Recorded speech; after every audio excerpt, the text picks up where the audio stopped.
Hello everybody, my name is Niall, and today I want to talk about reason and Gamergate. So, to begin, I feel Gamergate and the surrounding controversies needed a purely reasonable defense, instead of just an emotional one or a rhetorical one. I want this to be clear though, your emotional outrage is necessary in this situation. Make your rage known. It is your constitutional right in the US to express your speech, so do as you please. But I wanted to provide an argument against those who will question your rage. We cannot just be an emotional and rhetorical force, we must be prepared to respond. Before I begin, I wish to thank those who have spoken up for gamers. I really would like to recognize Internet Aristocrat, King of Paul, and Sargon of Akkad. All three of you have provided reasonable responses along with bold statements and rhetoric against the anti-gate. Your methods have rubbed some the wrong way, as many are afraid of strong positions. You brought this video into being, and I wish to kind of follow in your footsteps.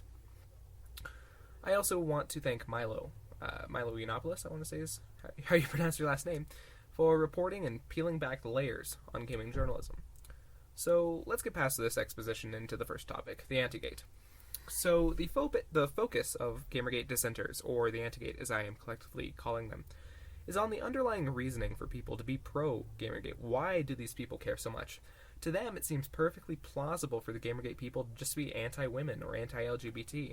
After all, why ever oppose change other than hating the change? In their eyes, the change is having better characters through diversity. To oppose Quinn or Sarkeesian looks like hating diversity and quote-unquote sexist tropes. I wish to address this misconception before getting into their arguments. So, first, the misconception. As I stated, the anti-gate believes that diversity is a good thing. The attacks on Quinn and Sarkeesian came off as an attack on what they supported, better representation. They assume that people are attacking the change those people fight for instead of the issues involving them, in this case, journalism ethics. To attack diversity means misogyny and homophobia. And I think this is where they fall flat. I firmly believe that they believe what they are saying is true. I think it is good-natured with the best intentions. They want to defend what they believe in, as many people in Gamergate want to do. And they see it as an attack on their values, so they quickly labeled this movement as misogynistic or homophobic. But now I want to address this misconception. Gamergate is a massive movement. Surely you can expect some of the outliers in this movement to be, extremists or threatening or misogynistic or homophobic or any of those things. You can't account for everybody with by saying that gamers are homophobic or that they're perfect and nice. You can't say that. It's all-encompassing, and there are going to be those outliers who are going to make death threats. And I want to be very clear. People are not upset with the idea of diversity, as maybe you think. They don't hate women. The main topics in Gamergate are as follows. 1. Journalistic ethics and his apologists. This means a lot of references will be aimed at those involved, Zoe Quinn and her defenders, namely. It isn't isn't their hatred of women or slut-shaming. It is about her questionable interactions with developers and their interactions with each other. 2. The gamer identity is being challenged and badmouthed. The multitude of articles about the dying gamer identity that came about in August upsets people. People had the gamer tag tied to them for years, so they were unhappy to be lumped in this horrible minutia of people who hate women and make death threats. 3. Forced diversity is not welcomed. This is tied mostly to #NotYourShield, but people hate this idea of political correctness. They believe that things will change, but on their own. They just don't want an agenda shoved down their throats or to have their games preach this PC bullshit. So, I'm directing this statement at the anti-gate. You need to be mindful of the emotions and beliefs in the Gamergate crowd. Misconstruing them made them rage in the first place. Doing it more will only make it worse for you and your side. Be reasonable, be fair, be understanding of why the rage exists. Approach from there with reasoning, or else you will be labeled as you have labeled them. Now, I want to move on to the video title's topic, a response to diversity. I will present each argument that I have seen, and then give a response to them. So let's begin. Argument 1. Diversity is a good thing, and it needs to be pushed. So, I think this is the central argument that their ideology is based off of. Diversity and representation are usually seen as good things. We love feeling important and like we have worth, especially if it's something so integral to our livelihoods like games or politics. Equality is just badass. So this often means they think that diversity or whatever else makes us feel good is objectively good and should be applied to everything and everybody. So I think this is patently false. But Also, at the same time, I think it's relatively harmless in its infant stage. That is, unless these people begin making articles and turning their feel-good thoughts into an agenda to force onto others. They assert a lack of diversity is bad and that it must be changed. This is kind of the equivocal point. If you made the former idea that diversity is a good thing and then lack of diversity is a bad thing. And I think both these are false, but we'll get into that in a second. So I think this agenda is where social justice becomes an apt description. Neither of those things are objective, though. Diversity is inclusive, but inclusiveness is not inherently good or bad. This is an industry. Would slavery have been better if they also took Arabs? I don't think so. I think slavery is abhorrent, and inclusiveness in an abhorrent industry is bad. So I don't think you can just point to inclusiveness as inherently good or bad. But in their mind, they try to think of voting rights or other political rights and apply them to a luxury industry. Games not having a black main character is now compared, whether intentionally or subconsciously, to racial injustices in the past. Not having gay characters means that the industry is backwards and not progressive enough, and that it's just appealing to people who are homophobic or not to homosexuals, and that's being exclusive, and that's not good in their idea. Girl characters having large breasts or not even being main characters means that it's focused on men and and it's exclusive to men, and that women they're not allowed.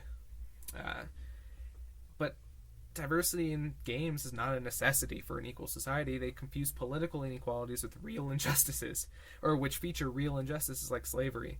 But this is a luxury industry aimed at, their target demographics, the publisher, the developer. They don't have to appeal to everybody. This is not a political inequality. This is just a product. So I think these sorts of appeals to justice or social justice are aimed at non-existent injustices. Until they make real assertions that are just emotionally fueled, I don't think there's much else to talk about. They are just not providing reasonable, logical arguments. Argument number 2 goes off that one. Developers are white and male. Change that. So this is an industry. If women want in, they need to just get the degree. It's not like they're being blocked. There's not a sign in front of the cabin of developers, or in a cabin, like treehouse of developers that says no girls allowed. They need to get the degree. So this discussion is based... My issue with this is that the discussion is based in gender roles and that there's no solution found in video games.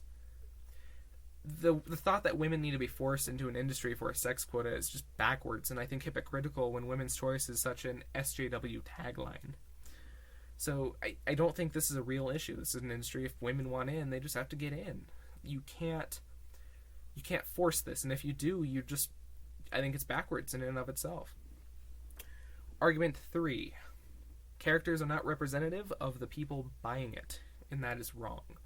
So obviously in the past 30 years, over time that games have been out, they've appealed to a wider audience. They're not just the white male in his basement.